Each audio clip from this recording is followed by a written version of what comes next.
My 15-year-old son was removed from my care and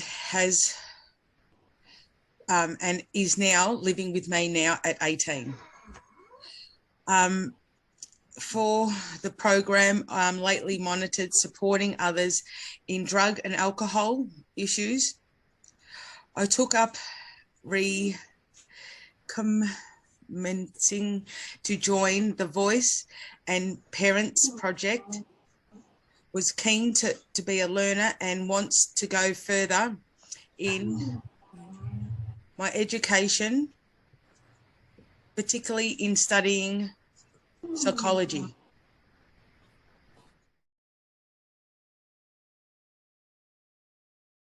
I have lived experience of child protection. I have 4 currently living in care. My 5th child who was in care has been returned. I have a 6th child who has had child protection involvement but has always been in my care. I have been in a number of advocacy groups prior to my involvement with the Voice of Parents Project. I hold many certificates in community services as well as counselling, retail, catering and IT. I'm here to draw my experience to assist others, particularly Aboriginal and Torres Strait Islander families. Almost a year and a half later, as my bio says, I have completed my diploma in community services. I'm currently completing my master's in social work. I'm hoping to go on and do a PhD in measuring care outcomes for children taken into state-based care, and I'm currently working in intensive family services for Anglicare.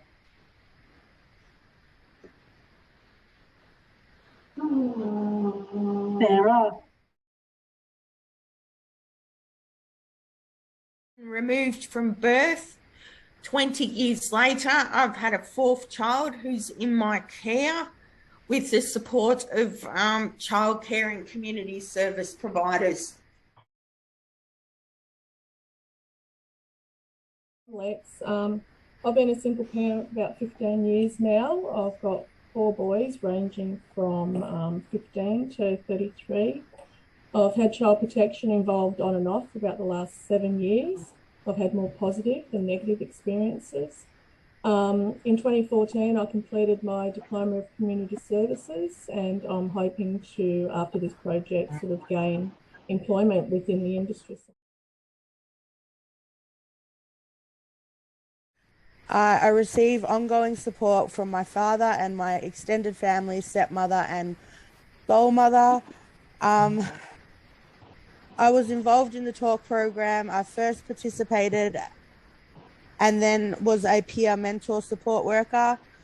Prior to participation in the Voice of Parents, I was still involved in the talk program. I hold a Certificate 3 in childcare and is keen to make positive contribution. The department are looking to hear from people who have experienced the system to help reform the system. It makes total sense to me and I'm really excited about it. But back to our brief, we were asked to think about and identify ways in which early help could be improved from the perspective of parents with lived experience of child protection. And so in order to do this, we first had to consider what early help was from the department's perspective and also what the goals for the roadmap to reform were. So we discussed this and reflected on our own experiences of accessing support. We thought about the people and the services that gave us support in our parenting journeys. And we also thought about the supports that we wished we had, but didn't. So those conversations and reflections led us to develop some key insights into how early help might be improved. This is what we'll be presenting to you today and our key insights into early help and the journey we took into developing them.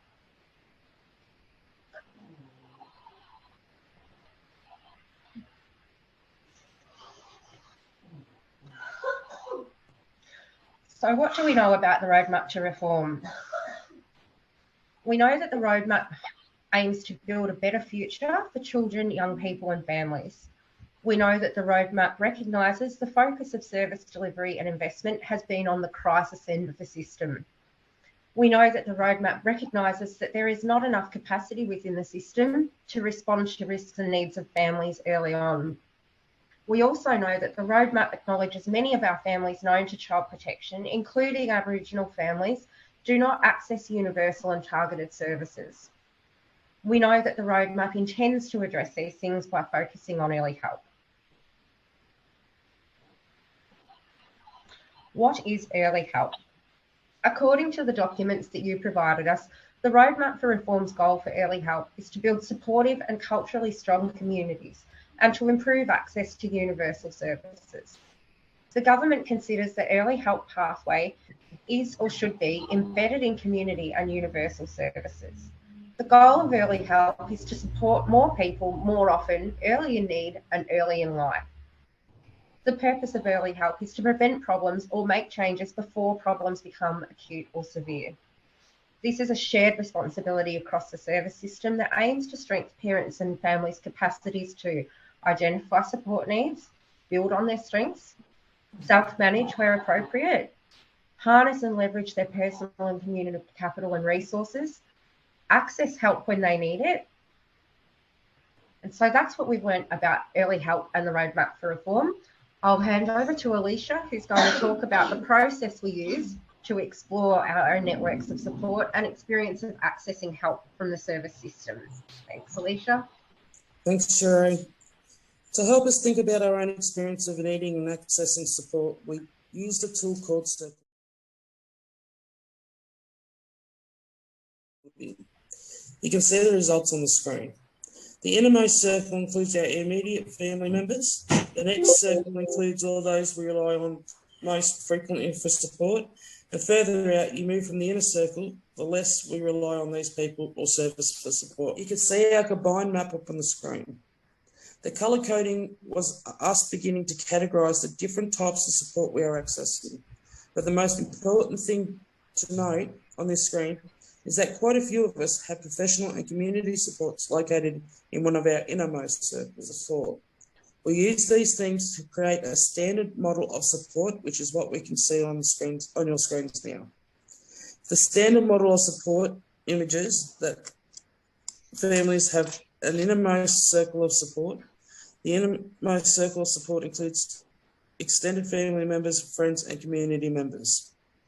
The people in your innermost circle of support are people who might provide occasional care, respite, coaching, mentoring, or a home-cooked meal when you're sick. These people do this because they are your friend or family member. The next layer on the standard model of support includes professional community supports, and these are people or services that you might come in contact with regularly, such as school teachers, housing support workers, maternal health nurses, etc., etc. The next layer includes the specific target specialist supports, which is social workers and NDIS. The final layer includes statutory support services such as child protection and the police. These are the service providers you hope to have minimal contact with, only when absolutely necessary. Next slide, please, Pauline. We have noticed the individual circles of support, small numbers of extended family and friends. Innermost circles include paid professionals, universal and community services designed with the average or typical person or family in mind, designed as add-ons for those with substantial resources, including a large network of family and friends who are themselves are well-resourced. We compared our circles of support with the standard model of support, and we found that many of us, our circles of support did not include a large number of extended family support members or friends. Instead, many of us felt that it was important to include paid professionals in the innermost circle. These included a therapist, a lawyer, school staff, a housing worker, and other community service providers. By contrast, the standard model of support includes the innermost layer that includes a network of extended family and friends. We consider this as what most universal community services assume. They assume they are designed with the average or typical person or family in mind. These services are designed to as add-ons for families with large network in the innermost circle. They're not designed for families like ours. Next slide, please, Pauline. In our experience, early help is framed by department as assisting parents to better identify our needs and make a better use of the resources available to us. The definition of early help assumes that families experience vulnerability and not making the most of the resources available to us. We are unknowing, unwilling, or afraid. There are very few families who are not doing the best they can, and they have given the circumstances they were under. Cherie, family support worker, Anglicare. Families experience vulnerability are often excellent resource managers. We need these services that are trauma-informed, accessible, respectful, culturally safe, and are better to cater our needs. As Cherie pointed out earlier, early help aims to strengthen people's capacity to identify their support needs, build on their strengths, self-manage where appropriate or feasible, effectively harness and leverage their personal and community capital and resources, and access help when they need it. This framing of early help assumes that parents like us need help in being able to better identify our needs and to learn to make better use of the resources available to us. It assumes that families experience vulnerability are not making the most of the resources available to us because maybe we don't know about them, or maybe we don't want to access them because we're ashamed or afraid. This is not our experience.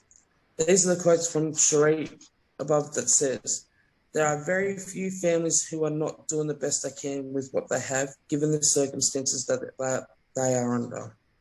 In our experience, we are more likely to lack resources than know how to or courage. Perhaps we don't have a car, or maybe we don't have the money for the bus ticket or petrol. Perhaps we don't have anyone looking after our children for a couple of hours in order to be able to access particular services. Because we are used to having limited resources, we are often excellent resource managers. We know how to make $17.89 last for 4 days for 3 people, for instance. It's not resource management skills that we lack. What we need are resources to access, and the resources we know are out there. We also need services that we can access to be better at providing the support we need. They need to be trauma-informed, respectful, accessible, and culturally safe. They need to cater for more than the average or typical person or family, as imagined in the standard model of support.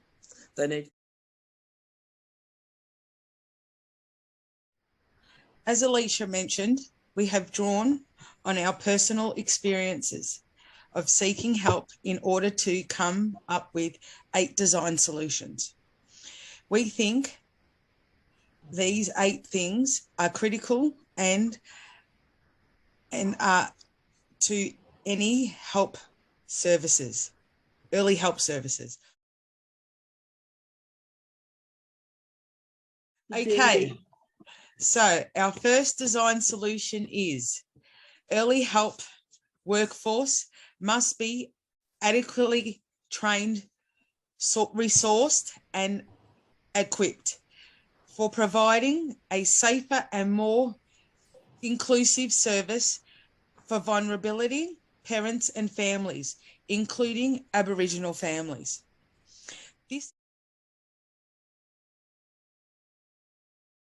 Early help workforces must view parents experiencing vulnerabilities with positive regard, identify strengths, and work with parents to achieve desired outcomes.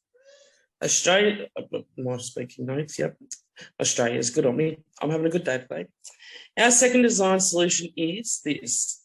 Early help workforces must view parents experiencing vulnerabilities with positive regard. They must work with parents to identify strengths and to achieve desired outcomes. This follows on from our first design solution. Workforces should be properly trained and adequately resourced to recognise and attend to vulnerability. Then qualities such as viewing parents with positive regard, that is, complete support and acceptance, will naturally follow. Identify strengths and enabling the parent to take the lead in setting agenda should also follow. I'll use an example of my own experience to demonstrate what looks like in practice. Sorry, my son's just decided to hand me a letter. Sorry about that. Before the birth of my sixth child, I had experienced 5 child removals. None of my 5 children were living with me when I became pregnant with my 6th. I had a new partner who did not have a history of physical or sexual violence. I wanted to keep my child in my care, and I wanted to keep all my children in my care. But this child was my partner's first. Because I had a history of multiple miscarriages and other pregnancy complications, I was attending early pregnancy clinic at my local hospital from very early in the pregnancy. I told the midwife there was medical and child protection history. The midwife asked if I'd like to be connected with the hospital social worker, and I said yes. I asked the social worker not to alert child protection of my pregnancy until absolutely necessary. The social worker respected my wishes. However, once the pregnancy became viable at 4.5 months, the social worker gently let me know that she was required to let the department know about my pregnancy. Immediately after the baby was born, I was moved from the birthing suite to a ward. The nurse came in to let me know that they're required to let child protection know that the baby had been born.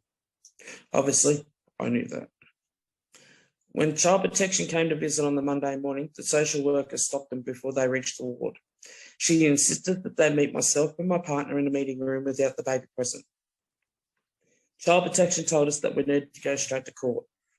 The court decided that myself and my partner could keep the baby in our care, subject to certain conditions. But we both appreciate the small gestures of respect and recognition we received from the midwife, the nurse, the social worker at the hospital. Next person. Thank you. But, service fatigue is a thing. Parents and families who are vulnerable and in crisis and really struggling are often accessing multiple services.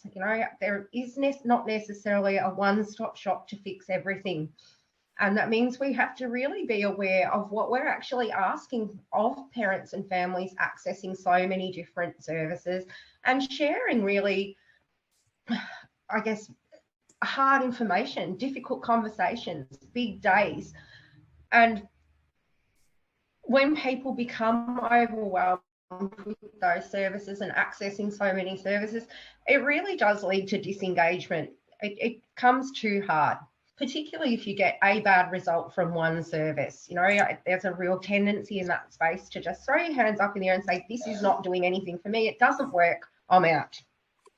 So it's really crucial that early help workforces be really attuned to this and really build to have that positive engagement, but use their resources, use their professional connections to really actually collaborate and information share effectively in a way that practically benefits their families when accessing those services.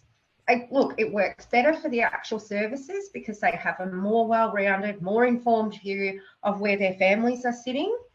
It shares the risk for families who have a lot of risk among agencies, meaning less stress on your workforce and a greater coverage of that risk in case something does go wrong, which we all know that it does.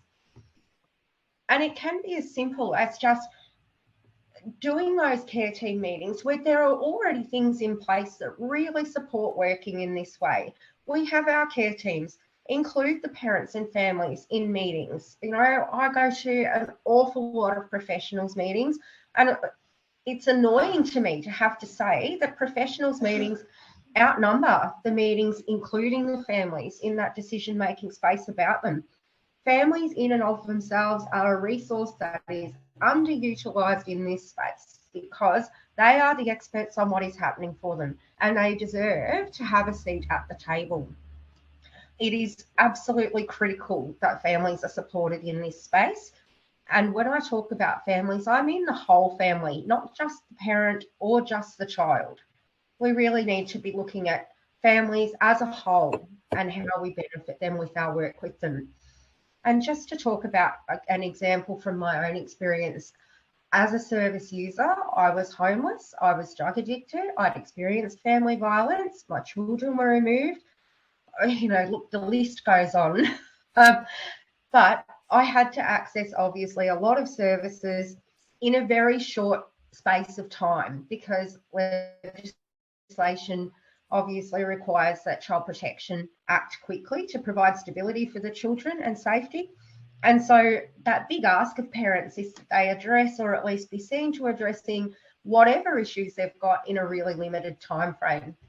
I was really lucky that at the time that I accessed services in Bendigo, we had a program running called Loddon Connect, which actually supported and especially funded services to work together, which included Centre for Non-Violence, Anglicare, and Haven, the housing organisation here. That program was defunded. I'm not sure why, because it worked really well, but funding again and comes down to that resourcing. But it meant that within those 3 services, I had a mini care team that were really wrapped around me. It made me feel really supported. I felt really listened to, and they were able to step out of their individual roles with that particular organisation and really wrap around and address the practicalities of what I needed in order to actually effectively access that support. Coming to child protection meetings so that I wasn't sitting by myself on the other side of the table with 3 child protection practitioners telling me why I wouldn't get my children back. Coming to meetings with my lawyer so that we could untangle the documentation and make sure everyone was on the same page. Even going out for a coffee, you know, just to listen when days were tough. You know, I was really isolated. It was really important for me. And those are the things that actually got me through, encouraged me to enrol back at school, which is still the single most helpful, beneficial thing that any service provider has ever done for me. It literally was life-changing. And it's as simple as that. By taking the time to get to know me, working together, these people recognised that I did have value as a person. I was smart. I could go on to do further education, and they encouraged me to do that. It's absolutely critical.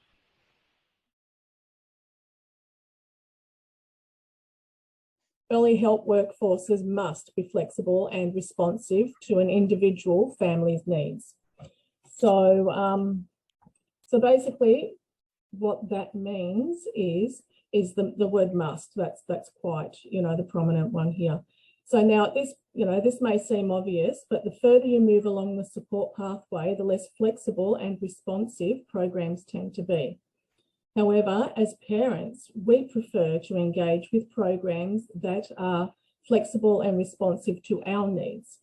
The programs that are less, you know, the less pointy end of the support tend to be more flexible and responsive, but they're less likely to meet our needs.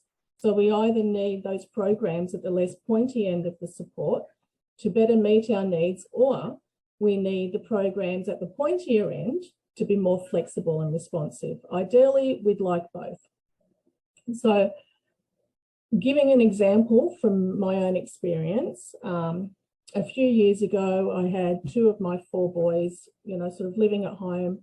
They both suffered mental health issues, you know, a lot of violent behaviours, a lot of self-harm, suicide attempts. I was in desperate support of services. I did actually have quite a large team around me, but I ended up, through a hospital stay with my youngest, I ended up being referred through to the rapid response program through Anglicare. This, out of all of the programs that I've been involved in, and I've been involved in quite a lot, this is the program that I feel stands out for me, that I really benefited from, and it was quite an intense program as well. So this program sort of involves having a worker in your home for 16 hours a week for a 4-week period. So it's quite short, quite intensive, and quite structured. So they come into the home, they say, you know, this is what we're doing on our first visit, this is when we're having our last visit, you know, these are the days and the times that will come into the home, whilst they try and work around you for those days and times. 16 hours a week is, Monday to Friday, that's quite a lot. So the worker would observe the interactions between my family members. So that would even be if my older children came to visit, they would sit back and they would actually observe, they would have discussions and give feedback and advice to both myself, and whoever else was in the home at the time. As I said, for myself and for my family's needs, this program was what I needed. But I have to, sort of emphasise that it is very, very rigid. Some families may feel that this might be, that they might feel that they need more or less as far as the intensity and the support, and they may need it for longer or shorter periods of time. And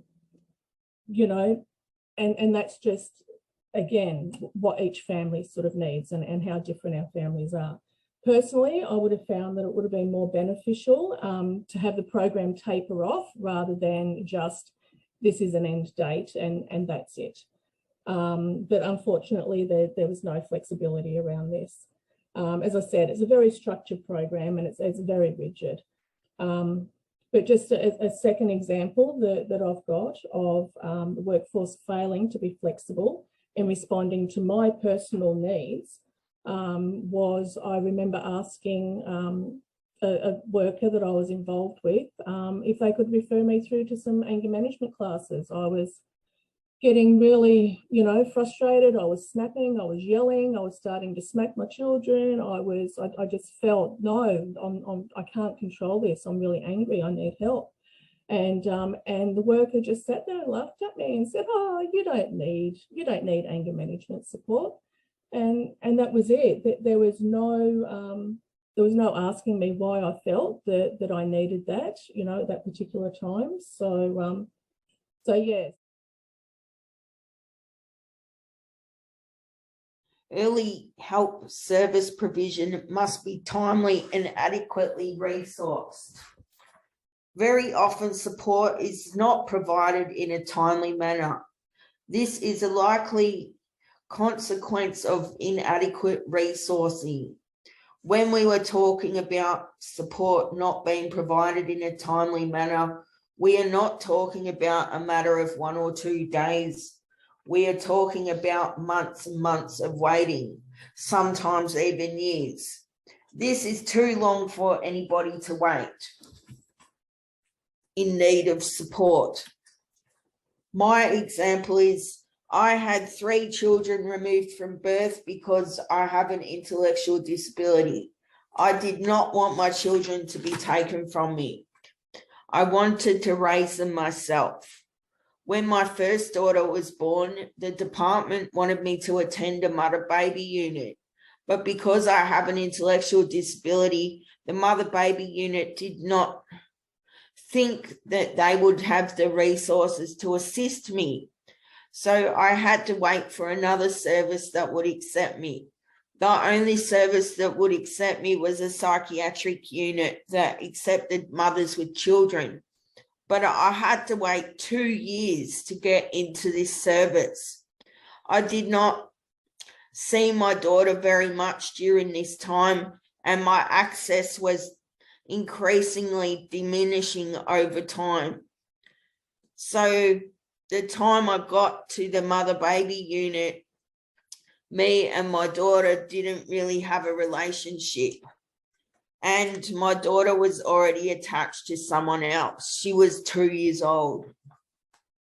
My mental health had also deteriorated during this time due to the separation from my daughter, and I wasn't able to perform the perfect parent role like what I needed to demonstrate in order to have my child in my care.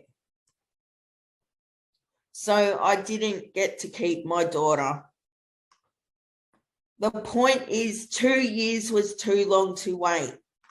But my story does have a happy ending, because when I became pregnant with my 4th child, I knew the reasons why the department had used to take my previous children, and I knew all the resources available to me, and I made maximal use of these resources. This meant I was able to attend a parenting program straight away after birth, so I could learn the skills to raise my daughter myself. And I got to keep my daughter, and she lives with me now. Thank you, Sarah. That is very powerful. Thank you. Very well done. You've got another one coming up soon. Max. Yep. You're back and you're on. All right. So number 6 is early help programs must continue throughout holiday periods or alternatives provided with existing clients linked into these services. Many community and government services shut down over the holiday periods, particularly in December through to January. There are also instances where regular clients of particular services are not able to access that service when their allocated worker is on leave. But parents and families experiencing vulnerability are not always able to withstand gaps in services being provided. It is a feature of being vulnerable that we tend to rely on the consistency, regularity, and certainty of support. A failure to provide consistent support, particularly during holiday period, can lead to a downward spiral for parents who are struggling to cope. A situation like that can take months or even years to come back from. It is therefore critical that services are continuously provided throughout holiday periods and periods of workers' leave. Alternative support must be offered to clients where their regular services or worker is unavailable. And when we say we want continuous services or alternatives provided, we mean an actual physical phone number. And when we say we want continuous services or alternative provided, we mean actual physical people, not just a telephone number. To give an example, I am a single mum with a young son. The services I usually access throughout the year shut down over the festive season. Earlier this year, the shutdown contributed to a decline in my mental health and functioning during this time. Schools were closed, my son's usual activities were not running, and the drug and alcohol programs I attended were temporarily shut down. My life took a downward turn, and this has taken me months to recover from and get back on track. Myself and other parents agree that continuous access to services through holiday periods would reduce the likelihood of downward spirals like I experienced, or at the very least,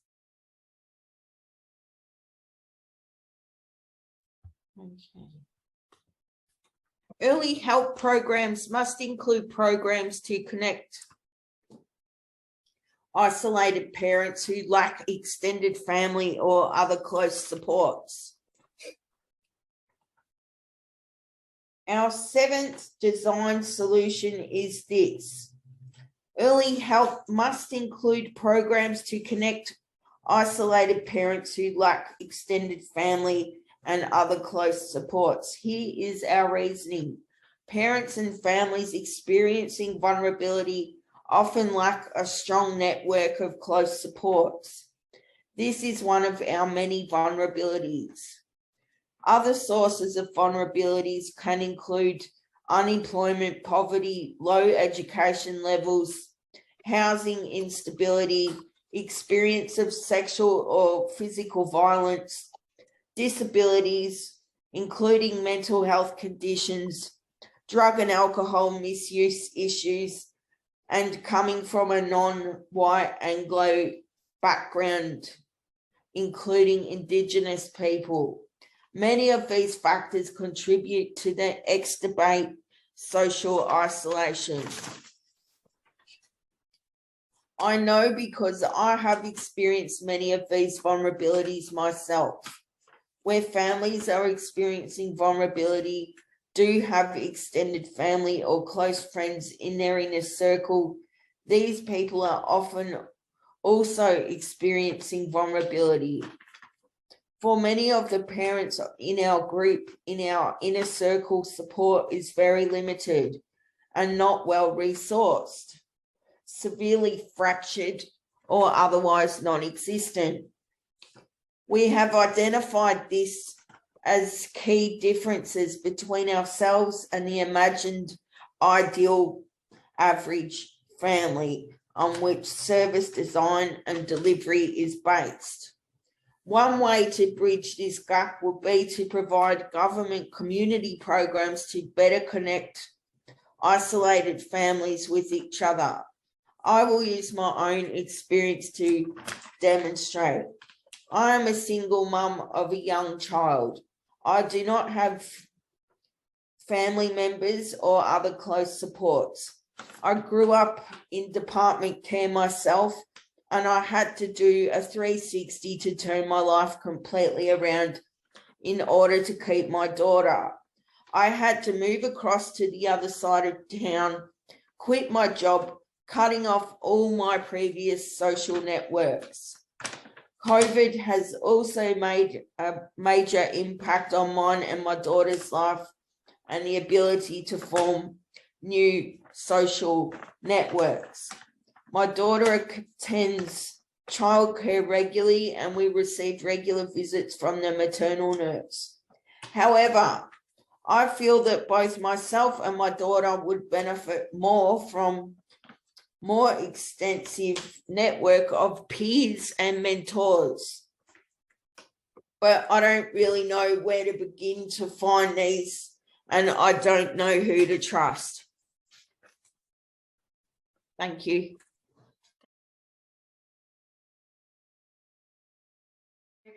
Our design solution number 8 is this. And look, I know that we're talking about respite, but I'm going to extend that definition just slightly and just include that to really cover childcare and I guess any resources that support parents who are vulnerable or isolated.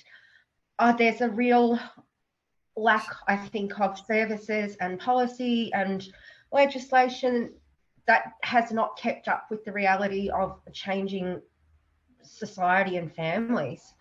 A lot of those systems just don't meet those needs anymore, particularly in terms of single parents who are isolated and vulnerable just by dint of having to do it all by themselves. And the expectation is that they will manage the same as a dual parent family, when we know that that's just not the case. They're under-resourced. Support for single parents is woeful financially. Same with child support and same with access to, look, even simple things, after school activation and training opportunities. There's a real lack of recognition that parents on their own cannot do it all. And if you incorporate into that any of those issues that parents experience, you know, kids with special needs, mental health issues, disability, drug and alcohol problems, isolation from families, lack of social networks, no transport, the list goes on and on and on.